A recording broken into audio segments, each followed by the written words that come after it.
नमस्ते दोस्तों, मैं विनय गुप्ता आज आपको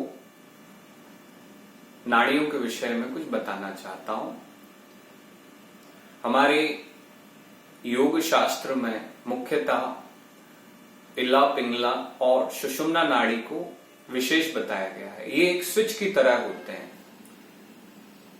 जिससे इन तीन नाड़ियों की सहायता से आप शरीर में जो 72,000 नाड़ियां हैं उनको बैलेंस कर सकते हैं। तो आपकी जो राइट हैंड साइड वाली जो नॉस्ट्रिल होती है उसको इला नाड़ी बोलते हैं और लेफ्ट हैंड वाली नॉस्ट्रिल को पिंगला नाड़ी बोलते हैं। तो सूर्य नाड़ी राइट वाली और चंद्र नाड़ी भी बोला जाता है इसको। और अगर दोनों नॉस्ट्रिल से, दोनों नासिकाओं से हमारी श्वास जा रही है तो उस समय सुषुम्ना नाड़ी एक्टिवेट होती है, जो कि जिसको मध्यमा नाड़ी भी बोलते हैं।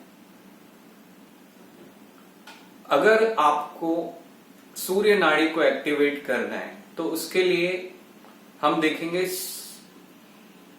सूर्य भेदी प्राणायाम किस तरह से होता है। सबसे पहले तो आप सीधे बैठ जाइए, कमर को बिल्कुल सीधा रख लीजिए।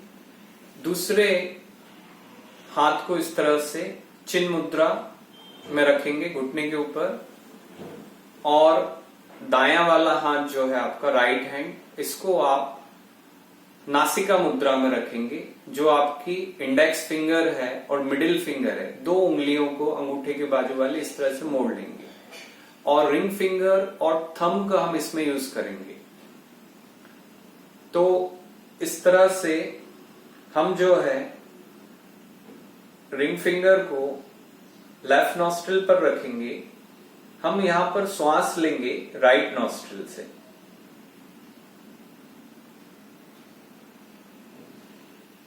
और इस तरह से लेफ्ट नॉस्ट्रिल से सांस छोड़ेंगे। फिर से हम राइट नॉस्ट्रिल से सांस लेंगे और इस तरह से लेफ्ट नॉस्ट्रिल से सांस को धीरे धीरे छोड़ेंगे।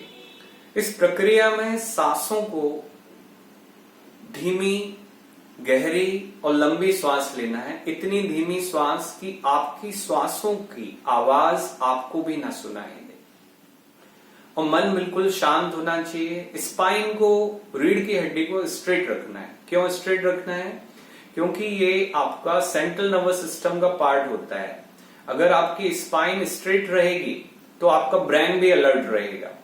तो इसीलिए प्राणायाम करते हुए स्पाइन को स्ट्रेट रखना बहुत जरूरी है। और सुबह के समय, अगर भोर के समय करते हैं जब सूर्य उगने वाला है, और संध्या के समय भी इसका अभ्यास कर सकते हैं जब सूर्य डूबने वाला है। तो शुरू में अगर 9 बार अभ्यास करते हैं, 9 बार से शुरू कर सकते हैं। श्वास ली और श्वास को छोड़ा, ये एक राउंड हो गया। फिर श्वास ली, फिर श्वास को छोड़ा, दूसरा राउंड हो गया। इस तरह से ये हो गया हमारा सूर्य भेदी प्राणायाम। दाई नासिका से श्वास को लिया, बाई नासिका से छोड़ा, फिर दाई नासिका से लिया, फिर बाई नासिका से छोड़ा। तो फिर अब हम देखेंगे चंद्र भेदी प्राणायाम हम किस तरह से करते हैं, जिससे हमारी चंद्र नाड़ी जो है लेफ्ट नॉस्ट्रिल, इसको हम चंद्र नाड़ी बोलते हैं। तो इसको हम एक्टिवेट कैसे करेंगे? चंद्र भेदी प्राणायाम सूर्य भेदी प्राणायाम का उल्टा। इसमें हम फिर से राइट हैंड का यूज करेंगे और फिर से हम नासिका मुद्रा बनाएंगे। इसमें हम लेफ्ट नॉस्ट्रिल से पहले सांस लेंगे, राइट नॉस्ट्रिल से हमको सांस को छोड़नी है। फिर से हम लेफ्ट नॉस्ट्रिल से सांस लेंगे, राइट नॉस्ट्रिल से सांस को छोड़ेंगे। और इसी अभ्यास को हम बार बार इसी प्रक्रिया को दोहराएंगे। इससे क्या होगा, आपका जो पैरासिम्पैथेटिक नर्वस सिस्टम है वो एक्टिवेट हो जाएगा। चंद्र नाड़ी या पिंगला नाड़ी आपकी एक्टिवेट हो जाएगी और हमारे शरीर जो है रेस्ट एंड रिलैक्स एक स्टेट में आ जाएगा। माइंड बिल्कुल शांत हो जाएगा। इस समय क्या है, आप ध्यान वगैरह ज्यादा कर सकते हैं। सूर्य नाड़ी, जब हम बहुत ही आलस जैसा महसूस कर रहे हैं तो हमको सूर्य नाड़ी एक्टिवेट कर सकते हैं। जब हमको इंसोम्निया वगैरह का प्रॉब्लम है, नींद नहीं आ रही है, ध्यान नहीं लग रहा है, तो चंद्रभेदी प्राणायाम का अभ्यास करें। और इसी तरह से अगर शरीर में सर्दी का प्रभाव ज्यादा है तो सूर्यभेदी प्राणायाम का अभ्यास करें। शरीर पर अगर गर्मी का प्रभाव ज्यादा है तो चंद्रभेदी प्राणायाम का अभ्यास करें। तो इससे आपको बहुत लाभ मिलेंगे। और शरीर की जो 72,000 नाड़ियां हैं, एक चंद्रभेदी नाड़ी से आपकी 36,000 नाड़ियां कनेक्टेड हैं, सूर्यभेदी से आपकी 36,000 नाड़ियां कनेक्टेड हैं, तो टोटल 72,000 नाड़ियां आपकी बैलेंस हो जाएंगी ये दोनों प्राणायाम करने से। अब इसके बाद तीसरा प्राणायाम और हम देखेंगे। तीसरा प्राणायाम है अनुलोम विलोम प्राणायाम। ये बहुत ही महत्वपूर्ण प्राणायाम है। इसको हम बैलेंसिंग प्राणायाम भी बोलते हैं, संतुलित प्राणायाम, जो कि हमारी नाड़ियों में संतुलन पैदा करता है।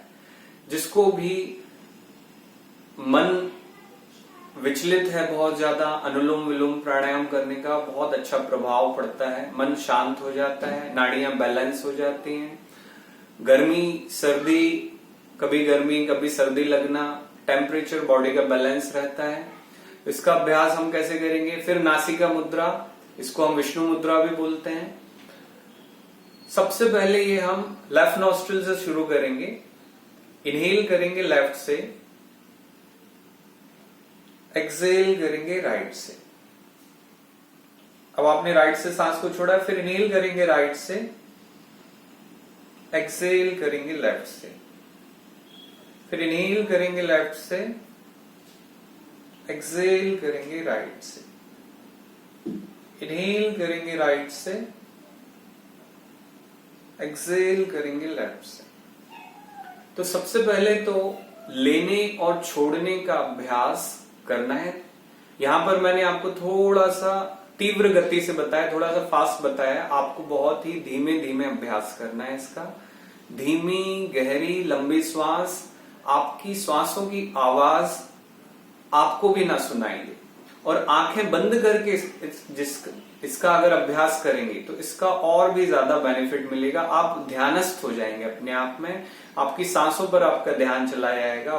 बाहरी वातावरण में आसपास क्या हो रहा है इस पर आपका ध्यान नहीं रहेगा। आप और आपकी जो है कॉन्शियसनेस जो है और ज्यादा डेवलप होगी।